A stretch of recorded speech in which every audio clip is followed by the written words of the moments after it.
আসসালামু আলাইকুম। গতকাল আমার কাছে একটা রোগী এসেছিল। এসে বলল যে, "ডাক্তার সাহেব, দেখেন তো আমার চোখে একটা লাল অংশ মাংসপিণ্ডের মতো এটা আস্তে, আস্তে বাড়তেছে আর চোখের ঠিক মাঝখানে আসতেছে। স্ক্রিনে যেরকম ছবিটা দেখতে পারতেছেন ঠিক এইরকম।" তো আমি অনেক দেখলাম, দেখে তার চিকিৎসার ব্যবস্থা করি।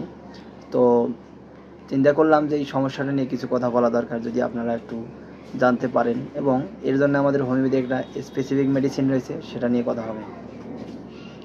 তো স্ক্রিনে যে আমি ফটোটা দেখাইলাম আপনাকে, চোখের যে সমস্যাটা আমি ওখানে দেখাইলাম, এই সমস্যাটার নাম হচ্ছে টেরিজিয়াম। তো টেরিজিয়াম নিয়ে আমাদের হোমিওপ্যাথিতে স্পেসিফিক কিছু মেডিসিন রয়েছে, সেগুলি খুবই কার্যকর মেডিসিন। তো এর জন্য সাধারণত নর্মাল চিকিৎসা ব্যবস্থা এর জন্য অপারেশন করা হয়ে থাকে। আর একটা জিনিস এখানে পরিলক্ষিত হয় যে, যেহেতু এটা একটা সাইকোটিক ম্যানিফেস্টেশন, সেই ক্ষেত্রে অপারেশন করার পরও আবারও এই মাংসটার বৃদ্ধিটা আবারও হতে থাকে। তখন সেকেন্ড টাইম অপারেশন করতে আরও চোখের ওপর বেশি পরিমাণে হাম্পার পড়ে যায়। তো সেই ক্ষেত্রে যদি আপনি মেডিসিন খেয়ে এটাকে আস্তে আস্তে কমাইতে পারেন, তাহলে সবথেকে বেশি ভালো হয়। তো চলুন আগে আমরা এই রোগটা সম্পর্কে জানি, এই টেরিজিয়াম রোগটা কী সেটা সম্পর্কে জানি, তারপরে এর মেডিসিন সম্পর্কে আপনাকে জানাবো।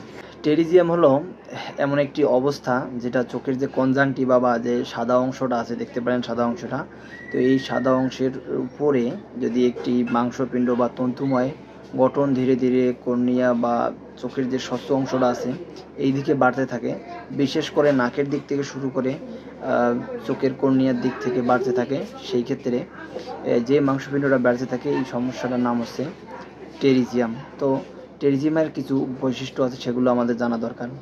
সাধারণত টেরিজিয়ামের যে বৈশিষ্ট্যগুলো বলা হয় সেটা হচ্ছে যে, চোখের ভিতরের যে কোণা, নাকের এইখান জায়গা থেকে শুরু হয়ে চোখের যে কর্নিয়াটা আছে, কালো অংশটা আছে, ঠিক এইদিকে বাড়তে থাকে, এবং এরা ধীরে ধীরে বাড়ে। একবারে কিন্তু হঠাৎ করে আজকে শুরু হলো কালকে বাড়লো এমন কিন্তু হয় না। ধীরে ধীরে এটা বাড়তে থাকে, এবং কর্নিয়ার মাঝখানে যখন পৌঁছায় তখন কিন্তু চোখের দৃষ্টিকে ঝাপসা করে দেয়, ব্যথা তৈরি হয়, চোখ থেকে পানি ঝরে, এই ধরনের সমস্যাগুলো দেখা দেয়। তো একে অনেক সময়ে সারফার্স আই বলা হয়ে থাকে, কারণ এটি অতিরিক্ত সূর্যের আলো, ধুলো এবং শুকনো বাতাসে হয়ে থাকে। তো অতিরিক্ত ইউভি রশ্মি বা সূর্যের আলোক রশ্মি, অতিবেগুনি রশ্মির কারণে বিশেষ করে এই রোগ হয়ে থাকে। তো অবশ্যই এই অতিরিক্ত আলো থেকে দূরে থাকতে হবে। এই টেরিজিয়ামের যে লক্ষণ, সেই লক্ষণগুলির মধ্যে অন্যতম দেখা যায় যে চোখে লাল ভাব এবং জ্বালাপোড়া, চোখে চুলকানি এবং অস্বস্তি। আর যেহেতু এই চোখের যে একটা আলাদা পর্দা বা এর ওপর একটা মাংসপিণ্ড বাড়তে থাকে, সেই ক্ষেত্রে একটা এই অনুভূতিটা হতেই পারে যে চোখে মনে হচ্ছে কোনো একটা মাংসপিণ্ড জমে গেছে। তো এর জন্য অতিরিক্ত অশ্রুপাত হতে পারে এবং দৃষ্টি ঝাপসা দেখাবে যদি কর্নিয়া ঢেকে যায়। তো এর পিছনে যে মেইন কারণ হিসেবে দায়ী করা হয় সেটা হচ্ছে সূর্যের আলো বা ইউভি রশ্মি। এছাড়াও ধুলোবালি, ধোঁয়া, বিষাক্ত ধোঁয়া, দীর্ঘদিন বাতাসের মধ্যে থাকা, চোখ শুষ্ক থাকা, আরেকটা বিষয় আছে সেটা হচ্ছে জেনেটিক প্রবণতা।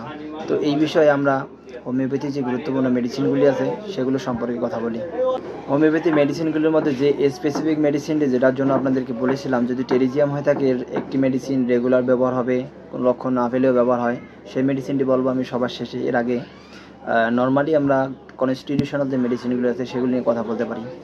যেসব ব্যক্তিরা দীর্ঘদিন রোদে কাজ করে এবং দেখা যায় যে সমুদ্রে কাজ করে এবং লবণ উৎপাদন করার ক্ষেত্রে কাজ করে, বা যেই সমস্ত ব্যক্তিরা লোনা এলাকায় বাস করে, তাদের ক্ষেত্রে যদি চোখে টেরিজিয়াম হয়, এবং যদি কোনো মানুষ আছে যে অতিরিক্ত পরিমাণে লবণ খাওয়ার প্রবণতা দেখা যায় এবং চেহারা জীর্ণশীর্ণ থাকে, ল্যাক্রিমেশন বা চোখ থেকে অতিরিক্ত পরিমাণে পানি ঝরে, সেই ক্ষেত্রে আমরা নেট্রাম মিউর এই মেডিসিনটিকে ব্যবহার করতে পারি।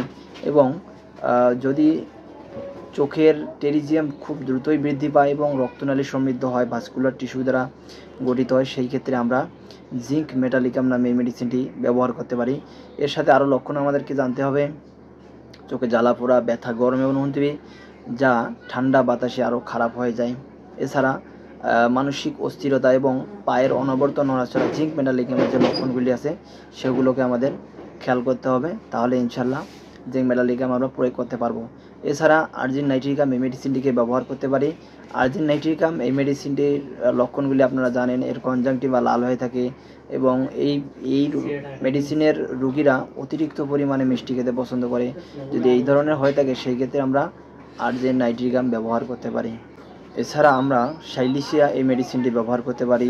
এই মেডিসিনটি ফাইব্রয়েড টিস্যু বা শক্ত টিস্যুকে নিরাময় বা কমায় রাখার ক্ষমতা আছে। চোখে দীর্ঘস্থায়ী প্রদাহ হয়ে থাকে, যদি শুষ্কতা বা জ্বালা থাকে সেই ক্ষেত্রে সাইলিশিয়া ব্যবহার হয়ে থাকে। তবে আমাদের মনে রাখতে হবে সাইলিশিয়া রোগীরা কখনোই ঠান্ডা সহ্য করতে পারে না, এরা প্রচুর পরিমাণে শীতকাতর হয়ে থাকে, ভীতু এবং লাজুক প্রকৃতির এবং কোনো ডিসিশন এরা নিতে পারে না। সেই ক্ষেত্রে আমরা সাইলিশিয়া মেডিসিনটিকে ব্যবহার করতে পারি। এছাড়া ক্যালকেরিয়া ফ্লোর মেডিসিনটি খুবই গুরুত্বপূর্ণ শক্ত টিস্যুকে নরম করে আনার জন্য, এবং শরীরে যদি কোনো বাড়তি গ্ল্যান্ড বা বাড়তি শক্ত যে কোনো কিছু থাকুক না কেন শরীরে, সেই ক্ষেত্রে ক্যালকেরিয়া ফ্লোর মেডিসিনটি অতি গুরুত্বপূর্ণ মেডিসিন। এছাড়া চোখের জন্য রেগুলার মেডিসিন যেটা ব্যবহার হয় হোমিওপ্যাথিতে, ইউফ্রেশি অফিসিনালিস, এই মেডিসিনটি আমরা বাহ্যিকভাবে ব্যবহার করতে পারি। তো সর্বশেষ যেটা বলতে চেয়েছিলাম যে চোখে যদি টেরিজিয়াম হয় সেই ক্ষেত্রে আমাদের হোমিওপ্যাথি স্পেসিফিক মেডিসিন হচ্ছে গুয়ারিয়া, যে মেডিসিনটিকে আমি স্ক্রিনে দেখাচ্ছি। এই মেডিসিনটি ডক্টর উইলিয়াম বোরিক এর মাদার টিংচার ব্যবহার করেছেন, এবং এইখান থেকে মাদার টিংচার ব্যবহার থেকে শুরু করে 3x 6 30 200 এই ধরনের পোটেন্সিগুলো পাওয়ার অনুযায়ী আগাইতে হবে ইনশাল্লাহ। এতে আপনার চোখের টেরিজিয়াম ভালো হয়ে যাবে। ধন্যবাদ সবাইকে, দেখা আছে নেক্সট কোনো ভিডিওতে। আসসালামু আলাইকুম। এছাড়াও হোমিওপ্যাথিক রেপার্টরিতে টেরিজিয়ামের উপরে আরও অনেকগুলো মেডিসিন রয়েছে, যেমন হচ্ছে argentum nitricum, calcarea carb, euphrasia, psorinum, ratanhia, spigelia, sulphur, zinc.